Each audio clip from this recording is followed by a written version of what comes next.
Module 2, trauma, entering your own personal underworld. I think I'd like to begin.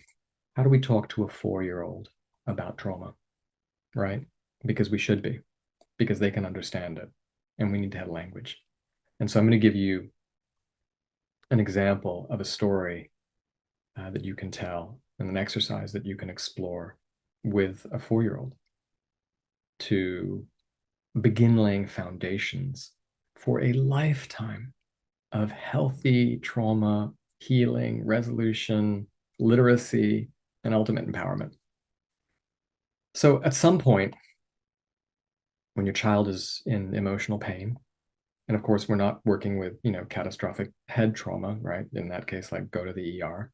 We're talking about psycho-emotional pain, which is interesting. I hadn't planned on saying this, but I'll just say something. One thing that I've noticed over the years with children is that one of the reasons that they play so much and that they're so interested in playing, and oftentimes they're almost angry when they can't play, is because adults like you and I, we actually live in a kind of sociological, cultural, existential, emotional energy of existential angst and pain. There's a tremendous amount of pain that the adult world is dealing with at this point, right? And when our children are born, they're kind of in that soup, but they're resisting it as best they can. Their psyches have not opened up to it. And in fact, if their psyches did open up to it too quickly and too soon, they would have, catastrophic results on them. And so one of the things that kids are doing that I think is so important for kids to do is to play almost as long as possible, to really build that muscle of playing, because what they're actually doing from my perspective, from a deeply nuanced somatic nervous system perspective, is they're myelinating themselves as they descend, so to speak, into the existential swamp that you and I are living in, right? It's there. They're coexisting in this space with us, but they are often that fantasy land coexisting in this space. And the longer they're there, the more they myelinate themselves against all of the heaviness that you and I experience on a regular basis, right? So it's essential that we support our children to be in that fantasy land for as much as possible, not just because it supports their imagination and it allows them to grow really strong neural nets around play and joy, but from a trauma perspective, because they are myelinating themselves. They're literally building up the boundaries and the foundation against, the pain of living, right? They're aware of that. It's on a very unconscious level.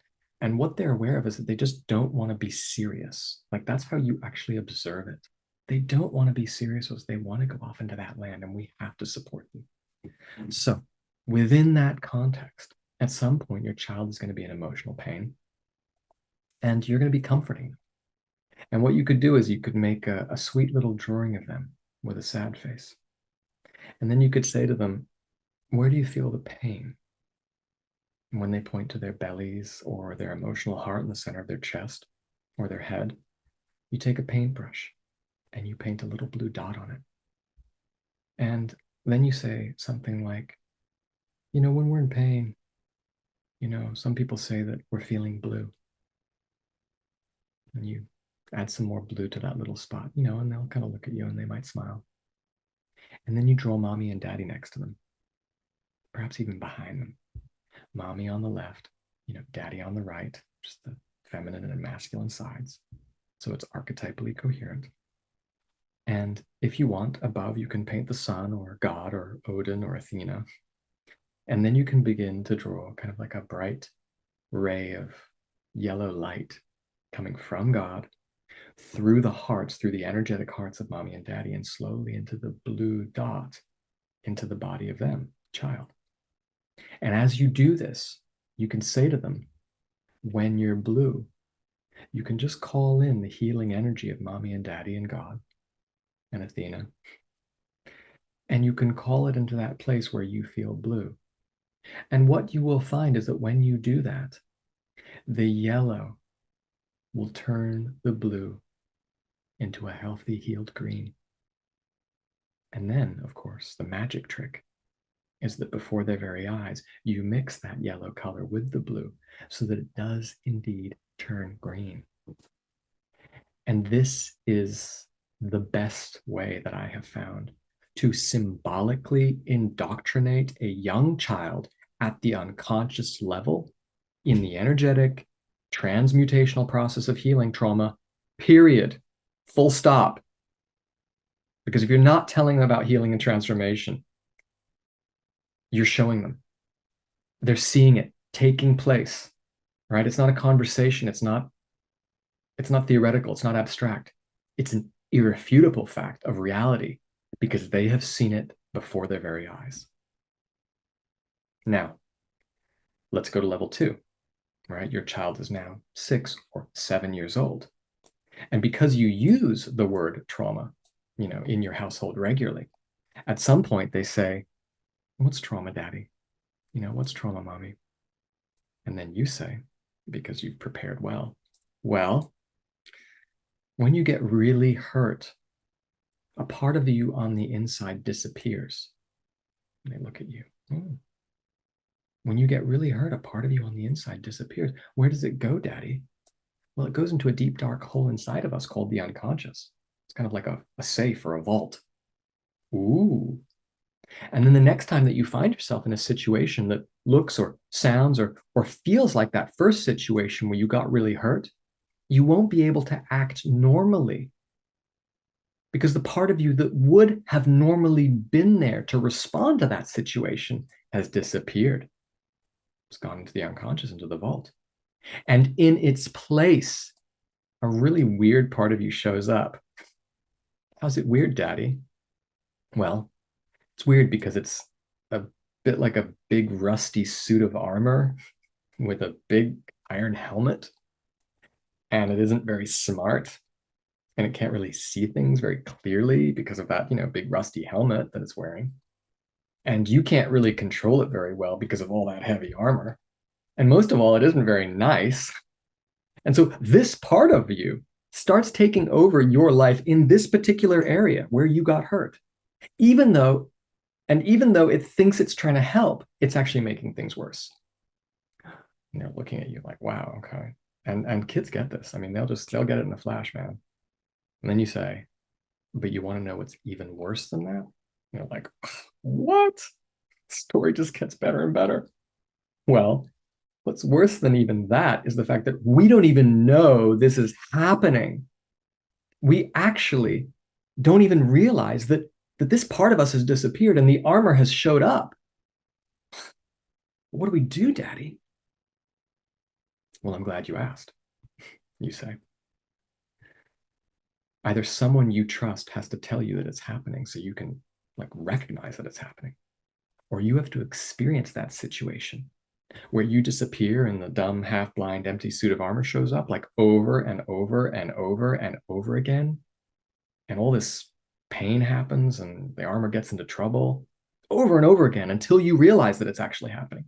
And then once you see it, once you see the pattern, see, I'm referencing module 1 now. Once you see the pattern where the armor is arriving, only then can you begin to heal it. How do you do that, daddy? Well, I'm glad you asked. Again, once you have identified the situation where the suit of armor takes over, you have to carefully go up to the suit of armor and start talking to it nicely and telling it that it's actually safe. I mean, as long as it really is. And that perhaps you'd be happy to tell it a story and maybe give it a hug, maybe love on it a little bit, find out, where it's kind of hurting, because deep inside there, it is hurting.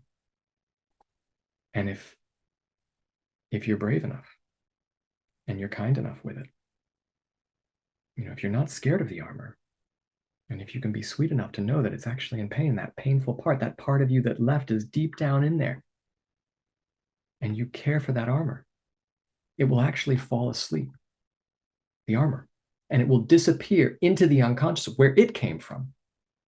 And when that happens, the real you will be free to come back. Wow, daddy.